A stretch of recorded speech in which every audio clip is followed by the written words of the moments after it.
مولا کپڑے کیسے پہنوں، یہ نہیں بولا جیسے ہم پہنتے، نہیں، اصول بتایا، فرمایا اصول یہ ہے لباس وہ پہنو جس میں حیا ہو، لباس وہ پہنو جس میں عفت ہو، اصل بتایا۔ اب پاکستانی لباس، انڈین لباس، ایرانی لباس، کسی بھی کلچر میں رہتے ہو، لیکن جب لباس زیب تن کرو، اے مرد اے عورت، تو یہ دیکھو تیری لباس میں حیا ہے کہ نہیں ہے، صفت بتا دی۔ اب بندہ مولا سے پوچھے مولا جینز پہنوں، مولا مانٹو پہنوں،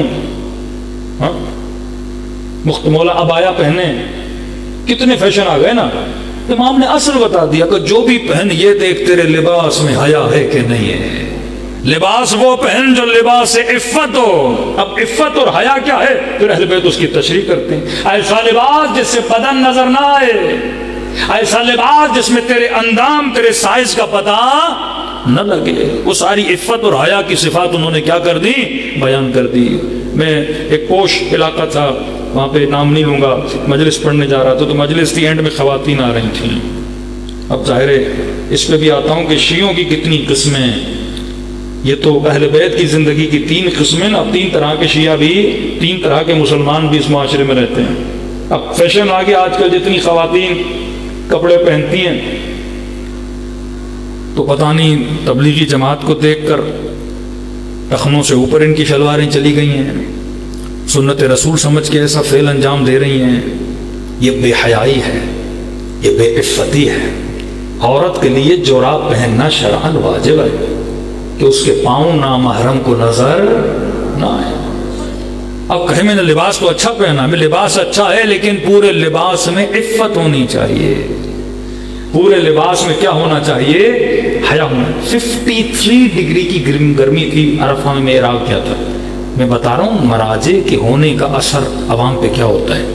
53 ڈگری کی گرمی کہ ہم ایک ہوٹل سے دوسری ہوٹل میں دعا پڑھنے جا رہے تھے، 5 to 10 منٹس میرے لیے اس دھوپ میں کھڑا ہونا ناممکن تھا کہ اگر سایہ نہ ملتا شاید ہم گرمی کی وجہ سے وہیں بہت بندہ بے ہوش بھی ہو جاتا۔ اس گرمی میں آبزرو کر رہا تھا، کسی ایک بھی عراقی خاتون کو میں نے نہیں دیکھا جس کے پاؤں میں جرابیں نہ ہوں۔ یہ عالم کے معاشرے میں ہونے کا اثر بتا رہا۔ ایک عالم کے ہونے سے اس عالموں نے پوری عراقی خواتین کو فرمان اور اصول علی اور اصول زینب کا پابند بنا دیا۔ اصول فالو کرو۔ مولا کھانا کون سا کھاؤں، بریانی کھائیں، کہ یہ چیزیں کیوں پوچھتا ہے، علی اصول بتاتے ہیں۔ گیا تھا نا کہ مولا علی کی نماز میں دیر ہو جائے، مولا وہ کون سے حیوان ہیں انڈے دیتے ہیں، کون سے ہیں جو بچے، اب مولا بتانے پہ آتے تو کتنے گھنٹے کیا کتنے دن گزر جاتے کائنات میں۔ علی نے اصول بتا دیا کہ اصول میں بتا رہا ہوں، خود جا کے ڈھونڈ کن کے کان ہیں اور کن کے کان نہیں ہیں۔ علی اصول بتاتے ہیں، اصول کا جب آپ کو پتہ چل گیا نا تو آپ بڑی آسانی سے چیزوں کو ڈھونڈنے کی صلاحیت پیدا کر دیتے ہو۔ کہ لباس وہ پہن جس میں حیا ہو، لباس وہ پہن جس میں کیا ہو، عفت ہو۔ مولا کھانا کون سا کھاؤں، یہی صفات بتا دی، حلال بھی ہو، طیب بھی ہو، طاہر بھی ہو۔ اب حلال کا مطلب مرغی، بکرا، ذبیحہ صحیح ہو۔ طاہر کا مطلب نجس نہ ہو، کبھی کبھی گوشت پہ خون لگا ہوتا ہے، گندگیاں لگی ہوتی، اس کو کیا کرو، صاف کرو۔ طیب کا مطلب کیا ہے، یہ اصول اہل بیت ہیں۔ پھر مومن پہلے مولانا مصلی پہ نماز پڑھتا ہوں مزہ نہیں آتا، عبادت کرتا ہوں مزہ نہیں آتا۔ بھائی کیسے مزہ آئے گا جب تو اصول کو فالو نہ کرے گا۔ اصول ایک میتھمیٹیکلی رول ہے، جس طرح میں نے بتایا خاص ڈگری تک گرمی جائے گی، پانی ابلنا شروع ہو جائے گا۔ جو بھی بندہ اصول پہ عمل کرے گا، ریاضت کرے گا، زندگی میں اسٹرکٹنس لائے گا، اس بندے کی زندگی میں برکتیں آ جائیں گی۔ طیب کا مطلب کیا ہے، حلال، حلال حیوان و جانوروں، طاہر پاک و پاکیزہ صحیح دھویا ہو۔ لیکن طیب کسے بولتے ہیں، دو، ایک روایت ایک معصوم کا قول۔ ایک خاتون آئی رسول کے پاس، بیوہ تھی، کہنے لگی یا رسول اللہ میں بازار میں چیزیں بیچتی ہوں، میری کمائی حلال ہے یا حرام ہے؟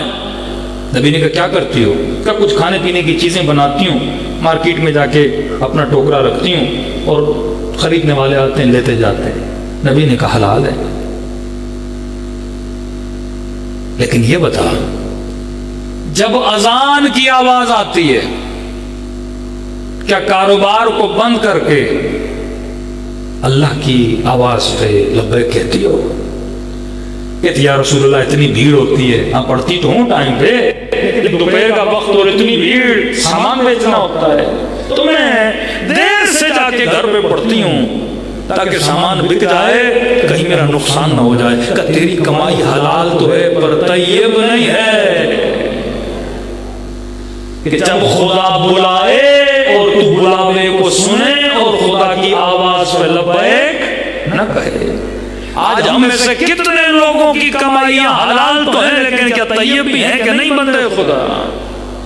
دوسرا طیب کسے بولتے ہیں؟ ایسی غذا جو حلال تو ہے لیکن آپ کے لیے نقصان دہ نہ ہو. آج مارکیٹ میں اتنا فوڈ آ گیا ہے کہ بندے کو پتہ نہیں لگتا کہ واقعاً یہ فائدہ مند بھی ہے کہ نہیں ہے. مجالس ریکارڈ بھی ہو رہی ہیں, سب کے لیے عرض کرنا چاہ رہا ہوں. ایک مومن کے گھر گئے, علمان والحفیظ, 14-15 سال کا اس کا بچہ تھا, لیکن دیکھ کے ایسے لگ رہا تھا انسان کنی بھینس کا بچہ ہو. اتنا وزن اس کے بچے کا. تو میں نے کہا آپ کے بچے کی شکل سے لگ رہا ہے یہ برگر بچہ ہے, اس کی شکل ہی برگر جیسی ہو گئی ہے. اور ایک نہیں 3-4 بچے وہ بھی ایسے ہی. ایک مرتبہ ایک انسان کو بیماری ہوتی ہے وہ ایک الگ چیز ہے. ایک مرتبہ میں اپنے ہاتھوں سے اپنے بچوں کا کیا کرتا ہوں, ستیا ناش کرتا ہوں. کہ مولانا کیا کریں, بچے ہیں رات کو بولتے ہیں بابا برگر کھانا ہے, بابا پیزا کھانا ہے, بابا یہ کھانا ہے. میں نے اللہ نے پیسہ دیا ان چیزوں کے لیے. اصول امیر المومنین پہ عمل نہیں کرے گا صحت خراب ہو جائے گی. اصول اہل بیت پہ یہ کھانا طیب نہیں ہے. صرف یہ نہیں کہ تم دیکھو حلال ہے, ترجیح ہے جو کھانا اپنے بچوں کے پیٹ میں ڈال رہے ہو یہ بھی دیکھو کہ کھانا طیب ہے کہ نہیں ہے. میں نے کہا اتنا تیرا بیٹا الحمدللہ اور ماشاءاللہ کہ مولانا نظر بد دور ہو. میں نے کہا اگر امام زمانہ آئے تو اس کو لشکر میں کہاں فٹ کریں گے؟ وہ تو جگہ بتا جہاں یہ تیرا بیٹا بیٹھے گا. تیاری ایسے ہوتی ہے کیا؟ آج کتنے مومنین ہیں جن کی نگاہ اپنے کھانوں پر ہے کہ حسین اتنا سینسٹیو جملہ کربلا میں بولے کہ میں جانتا ہوں حسین کی باتوں کا اثر اس لیے نہیں ہو رہا کیونکہ ملئت بطونکم من الحرام. یہ لقمے کا اثر ہے اور اس اثر نے تمہارے دل کو قسی بنایا اور اس قلب کی وجہ سے تم حسین کے دشمن بن گئے ہو نا. تو نہیں مولانا بھائی حلال ہے, کھانے حلال ہیں, لیکن ذرا غور و فکر تو کرنا یہ کھانا جو کھلا رہا ہے تیرے بچے کے لیے صحت مند بھی ہے کہ نہیں ہے. طیب کا ایک مطلب یہ بھی ہے کہ وہ کھانے جو تیری بچوں اور نسلوں کو کھلا رہے ہو صحیح ہو. اب تفریح کے لیے چلو بچے ضد کرتے, بندہ ہفتے میں ایک بار, مہینے میں ایک بار, لیکن ایک روٹین بنا دے آدمی کہ جیسے ڈبل روٹی ہے ویسا ہی تیرا بچہ بن جائے. یہ نسلوں کا دشمن انسان بن جاتا ہے. جسم بھی اللہ کی امانت, روح بھی اللہ کی امانت ہے. یہ وہ ترتیب تھی کہ علی ابن ابی طالب, پڑھو تو صحیح علی بچوں کی تربیت کیسے کرتے تھے. کتنی بار ان کو میدان میں لے جاتے تھے, کتنی بار تیر اندازی کے لیے لے جاتے تھے, کتنی بار گھوڑے سواری جا کے علی اپنے بچوں کو سکھاتے تھے, کتنی بار عباس کو میدان میں لے کر جا. کس طرح بچوں کو بہادر, ایک تو نسلاً جین وائز جو باپ کی عادت ہوتی ہے بچوں میں آتی, لیکن ٹرین بھی تو کرنا پڑتا ہے نا.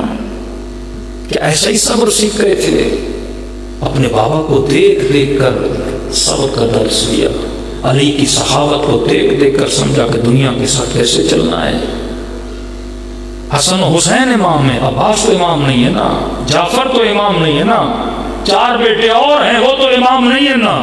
لیکن آج کردار اور اخلاق اور عزت اور وقار دیکھو کہ جب کربلا جاتے 2 روزے نظر آتے ہیں, واللہ دور سے محسوس نہیں ہوتا ایک امام ہے اور دوسرا نہیں ہے, ایسے لگتا ہے دونوں امام ہیں. اتنا مقام بندہ اپنا بڑھا دے کہ امام وقت آ کر عباس کی قبر پر یہ آ کر بولے کہ میری جان عباس تجھ پہ فدا ہو جائے. چھٹے امام آ کر یہ جملے بولے, کیا کیا تھا عباس نے, یہ اپنے وجود کو اصولوں پر اتنا جکڑا، وَلْيَنْظُرُ الْإِنسَانُ إِلَىٰ طَعَامِهِ، اصول بنا اپنی زندگی میں، کھانا کھا تو دیکھ کر کھا، لباس کون سا پہنتا ہے، کھانا کون سا، یہ اصول ہے۔ اب معاشرہ کن چیزوں میں جکڑا ہوا ہے؟ بال کیسے تھے؟ سارا معاشرہ لباس کو چپکا ہوا ہے، برتنوں کو چپکا ہوا ہے، بالوں کو چپکا ہوا ہے، لیکن ذرہ برابر نہیں کہ مصطفیٰ نے اصول کون سے بتائے تھے۔ دیکھیے خدا نخواستہ اگر کسی اصول بیان کرنے والے مولوی کی مجلس میں کوئی سیاستدان آ جائے، بڑے مشہور سیاستدان رانا ثناء اللہ، اگر وہ آ جائیں اور مومنین درخواست کرے کہ مولانا بتائیے شمر کیسا تھا، اور میں صفات بیان کرنا شروع کر دوں، کسی کو اچھا لگے گا؟ سب کہیں گے مولانا صاحب آپ صرف بتائیے نبی کیا تھے، قصیدے پڑھیے ہم خوش ہوں گے، نعتیں پڑھیے ہم خوش ہوں گے، کیونکہ تعریف مصطفیٰ کی ہو رہی ہے، مصطفیٰ کو تو سبھی مانتے ہیں۔ جب تک مصطفیٰ کی تعریف کرو گے، سارے چار مسلمانوں کے مسلک بیٹھ کے کہیں گے واہ واہ کیا کہنا مصطفیٰ، لیکن یہ بتاؤ گے نا نبی نے یہ کہا فاطمۃ بطرۃ منی، اصول بتا دیا کہ جس سے یہ ناراض ہو اس سے میں چہرے بگڑ جائیں گے، یہ کہاں لے کے جا رہا ہے؟ جب یہ پڑھو گے نبی نے اصول بتایا پتہ لگے گا یہ کہاں لے کر جا رہا ہے۔ اصول نہ بتا، صرف تعریفیں کر۔ اللہ غری کا رحمت اللہ یار محمد شاہ صاحب سرائے کی بیلٹ کے بہت بڑے عالم دین، ایک وڈیرے نے دعوت دی تو بلائیے مجلس پڑھیے۔ اب اسے کیا پتا میں کس کو بلا رہا ہوں، اس کے ذہن میں تھا کہ عام ذاکر کی طرح مولانا آئیں گے، اب ذاکرین دو قصیدے پڑھتے ہیں، مصائب سن کے چلے جاتے ہیں، کوئی ناراض بھی نہیں ہوتا۔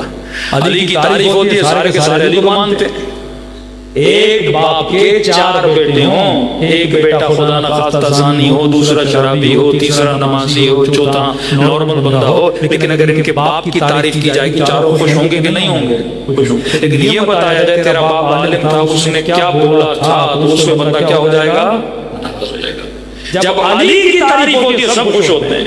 قبلہ صاحب کو بلایا، ممبر پر گئے، اب ہوتا یہ تھا کہ یہ بڑا متکبر وڈیرا تھا، کسی کو اسٹیج پہ نہیں بیٹھنے دیتا تھا، خود بیٹھتا تھا تکیہ لگا کے، داڑھی بالکل نہیں تھی، مونچھیں اس کی کانوں سے اوپر، سر پہ پگڑی، رنگ برنگی لباس، ایک متکبرانہ لباس، اور حسین مجلس رضا۔ قبلہ یار محمد شاہ صاحب ممبر پر گئے، آدھی مجلس پڑھی، لوگوں کو کہا کہ مجمع کو کہا کہ یہ بتاؤ آج تک تم میں سے کسی نے شمر دیکھا ہے؟ مجمع کا نہیں، قبلہ سنا تو ہے، دیکھا آج تک نہیں ہے۔ مجمع کو کہا تم میں سے کوئی شمر دیکھنا چاہتا ہے؟ سارا مجمع پریشان، شمر کہاں سے مولانا دکھائیں گے؟ قبلہ یار محمد شاہ صاحب نے عصا اٹھائی، وڈیرے کو کہا کھڑا ہو جاؤ، کھڑا ہو گیا، کہا بالکل ایسا تھا۔ اصول کسی سے برداشت نہیں ہوتے، لیکن ظرف تھا اس بندے میں، اس بات نے اس وڈیرے کے دل پہ اتنا اثر ڈالا۔ اگلے دن کیا مونچھیں کم کی، پگڑی اتاری، کالا لباس عزاداروں کی طرح زیب تن کیا، سادہ لباس پہن کے لاؤ پہ آکے بول کے رو کے کہنے لگا خدا کی قسم مجھے نہیں پتا تھا شمر کیسا ہوتا ہے۔